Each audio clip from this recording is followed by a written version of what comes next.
ম্যাচের ৭৭তম মিনিটে corner kick পায় পর্তুগাল, আর সেই কর্নার কিকে দেখা যায় এক অবিশ্বাস্য ঘটনা। ক্রিস্টিয়ানো রোনালদো কলম্বিয়ার একেবারে গোল বক্সে গিয়ে দাঁড়িয়ে আছেন, গোলকিপার খবর নেই। যেখানে থাকার কথা গোলরক্ষকের সেখানে রোনালদো একেবারে ভিতরে দাঁড়িয়ে আছেন গোলপোস্টের। কারণ একটাই, তিনি গোল করবেন। কিন্তু বক্সের ভিতরে থেকে কি আদৌ গোল পাওয়া সম্ভব? তাই তো রোনালদোকে নিয়ে রীতিমতো হাসি ঠাট্টাই করলেন কমেন্ট্রি বক্সে ধারাভাষ্যকররা। ধারাভাষ্য কক্ষ থেকে বলা হয়, সত্যি বলতে আদৌ ক্রিস্টিয়ানো রোনালদো মেসির মতো নন। যদি আপনার গোল করার টেকনিকই থাকতো তাহলে এভাবে বক্সের ভিতরে থাকার কোনো মানে নেই। সারাক্ষণ প্রতিপক্ষের পেনাল্টি বক্সে অফসাইড হয়ে থাকার কোনো মানে নেই। আপনি আপনার টেকনিক কাজে লাগান, অটোমেটিক গোল পেয়ে যাবেন। গোলের জন্য সারাক্ষণ ডি বক্সে বা অফসাইড হয়ে থাকলেই গোল পাওয়া যায় না।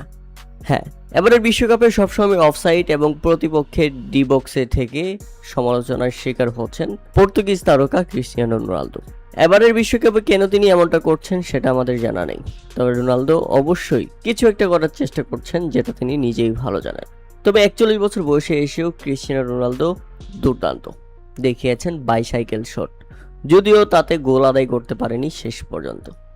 তাতে বিশ্বকাপে কলম্বিয়ার বিপক্ষে গ্রুপ পর্বের হাই ভোল্টেজ ম্যাচের প্রথমার্ধের 39তম মিনিটে দারুণ বাইসাইকেল কিক নিয়েও শেষ পর্যন্ত গোল করতে পারেনি। বড় সুযোগটা হাতছাড়া হয়ে গেছে ক্রিস্টিয়ানো রোনালদোর।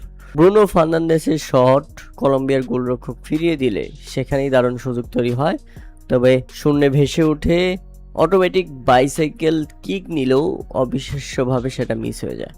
এদিকে হাড্ডাহাড্ডি লড়াই চলছে, তবে প্রথমার্ধে গোল শূন্যের পাশাপাশি দ্বিতীয়ত গোল শূন্য। এদিন দুটো দলই হতাশ, কারণ কেউই গোলের দেখা পাচ্ছে না আসলে শেষ পর্যন্ত।